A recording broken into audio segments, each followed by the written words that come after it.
Olá, seja muito bem-vindo a mais um vídeo da minha Biblioteca Católica. Eu sou a Thaís e no vídeo de hoje nós vamos conversar um pouquinho sobre o guia de leitura deste mês chamado A Santidade no Lar. Roda a vinheta.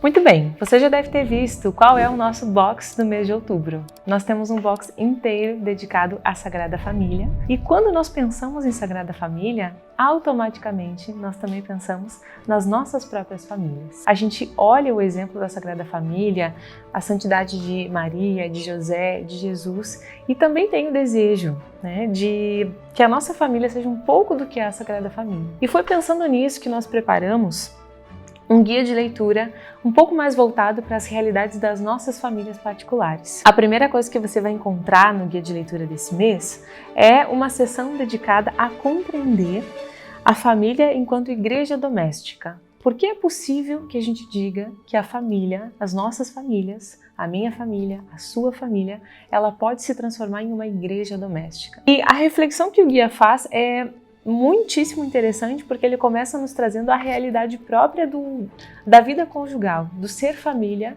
enquanto uma realidade natural, uma lei natural da humanidade que desde seus princípios já se unia, homem e mulher já se uniam para constituir as suas famílias, procriar, construir as suas vidas de forma conjunta. Então essa realidade é uma realidade que já está na nossa natureza enquanto seres humanos. E o guia vai nos explicando que isso já constitui o que é ser família, mas Deus, olhando para essa realidade, olhando para a união do homem e da mulher e pela necessidade de um auxílio, digamos assim, para viver cada vez melhor essa vocação, nos dá e nos constitui um sacramento. Então, é pelo sacramento do matrimônio que acontece essa união não só física e emocional dos esposos, mas também espiritual.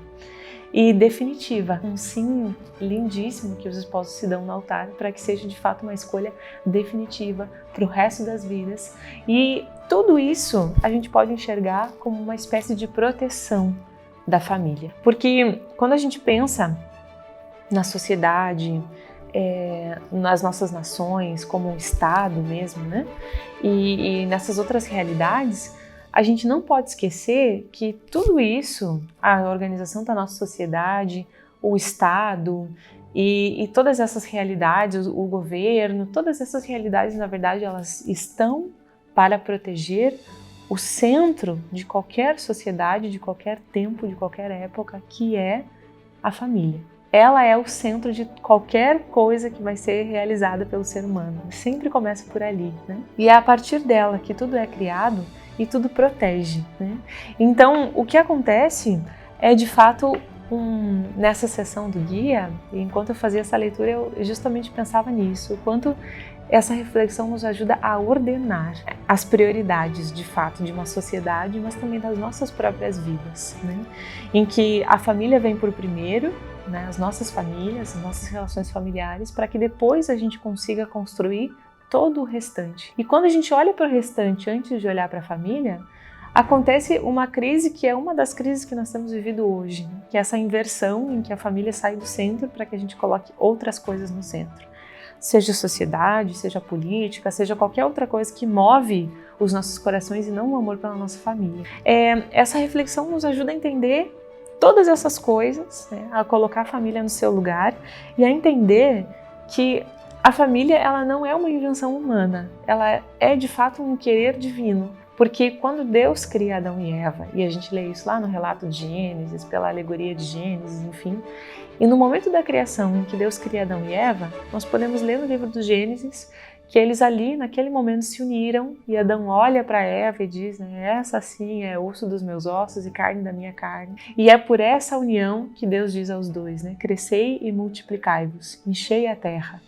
Então, a gente pode olhar para a realidade do Gênesis e pensar que é ali naquele momento que Deus cria não só o ser humano, homem e mulher, mas cria também a família. Ela é uma criação divina de fato, desde o seu início, desde os seus primórdios. E depois, ela vai se transformar, e o guia vai nos trazer essa reflexão brilhantemente, a relação dos esposos e a relação familiar, ela acaba se transformando de uma certa forma em uma imagem que Deus usa para nos ensinar sobre o seu amor e sobre a sua relação conosco. Por isso que quando a gente lê, por exemplo, a Teologia do Corpo de São João Paulo II, ele também vai nos explicando essa realidade do amor esponsal que está presente e marcando toda a caminhada humana, né?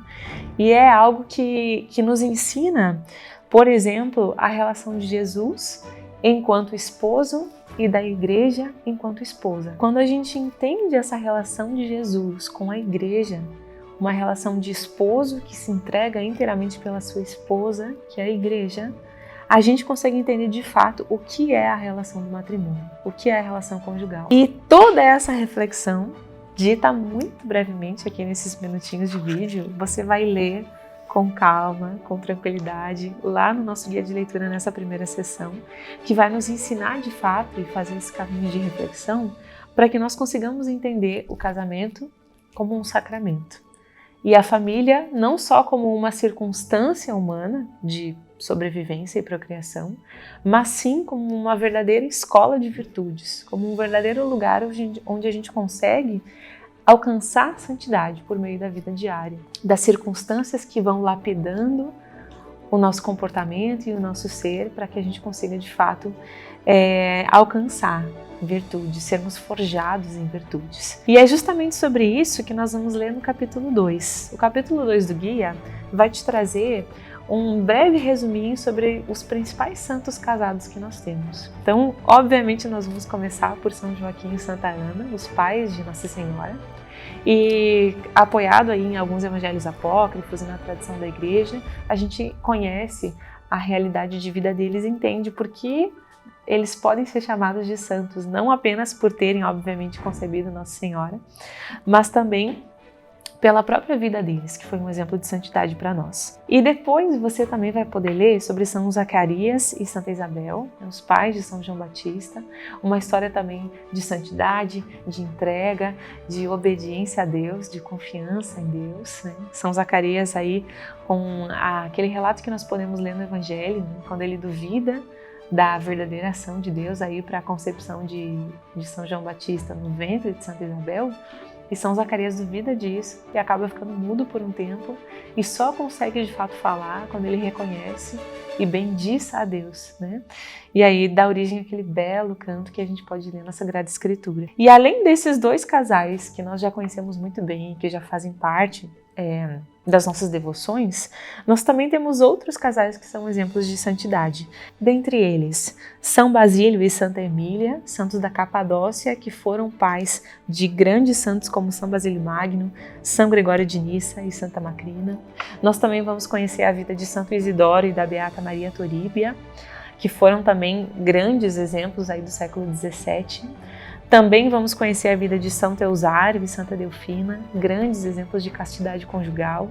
E também, não poderia faltar, é claro, o exemplo da família Martin, tão queridos aí, pais de Santa Teresinha. Então, a ideia dessa sessão é que você tenha acesso a alguns santos que viveram a vocação matrimonial, porque nós já sabemos que a grande maioria dos santos que nós temos devoção costumam ser religiosos, sacerdotes, irmãos religiosos, irmãs religiosas. Mas nós também podemos buscar exemplos, se a nossa vocação é a vocação matrimonial, de pessoas que conseguiram viver a santidade nessa vocação. E essa é a ideia dessa segunda sessão do guia.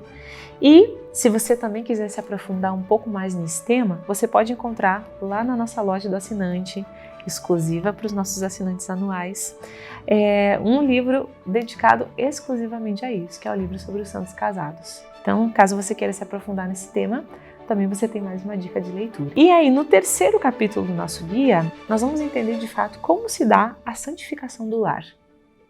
Todos nós desejamos ser santos e ir para o céu. E eu presumo que se você está vendo esse vídeo, você tem esse mesmo desejo que eu. E no terceiro capítulo do nosso guia, nós vamos entender como as virtudes elas podem ser forjadas no ambiente doméstico. Nos pequenos afazeres, quando a gente lava a roupa, passa a roupa, lava a louça, varre a nossa casa, convive com os nossos, faz as refeições, tem paciência, tem os atritos da convivência, todas essas pequenas circunstâncias que permeiam a vida doméstica, é ali que Deus se manifesta e vai forjando o nosso caráter, talvez muito mais do que fora das nossas casas, né? Tem aquele velho ditado popular, né? Santo de casa não faz milagre, porque a gente sabe o quanto é desafiador viver a santificação dentro das nossas casas, mas é esse o chamado que Deus tem para nós. Justamente nesse capítulo você vai ter várias virtudes que vão aparecendo, sobre humildade, sobre entrega, sobre a virtude de passar despercebido, de fazer as coisas sem esperar um retorno, uma recompensa, sobre paciência, sobre diligência, enfim.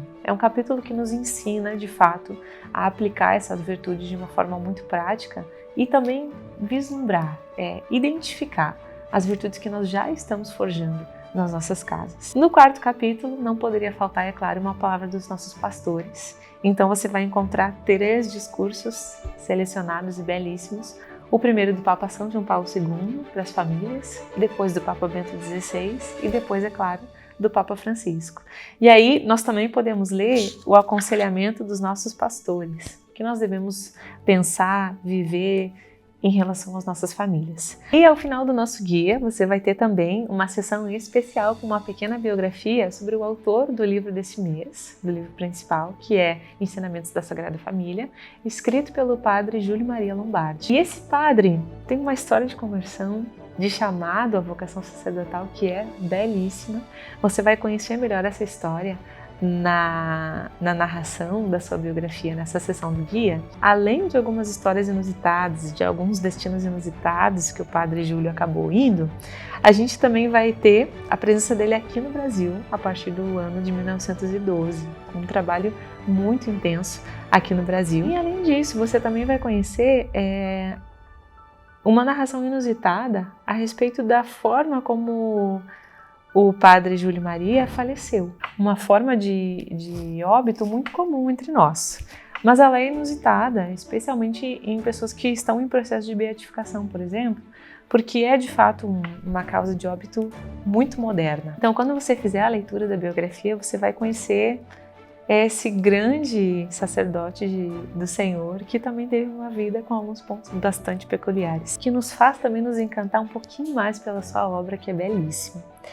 Então, esse foi um pouquinho do guia de leitura desse mês. Como você percebe, ele faz todo um caminho para nos ajudar a refletir e conseguir fazer a leitura do livro principal sobre os ensinamentos da Sagrada Família. E nessas meditações a respeito da Sagrada Família, nós também conseguimos vislumbrar em todo esse contexto a nossa própria vida, a nossa própria família, e entender como que essa meditação, como que essa reflexão, essa leitura, ela pode ser capaz de mover o nosso coração dentro das nossas famílias para fazer com que nós sejamos melhores, mais santos, mais virtuosos, ou que pelo menos o nosso coração desperte para um caminho de conversão verdadeiro. Então, de fato, quando eu fazia a leitura tanto do guia quanto do livro, eu tinha a todo momento essa certeza de que Deus movia o meu coração para enxergar a família com outros olhos.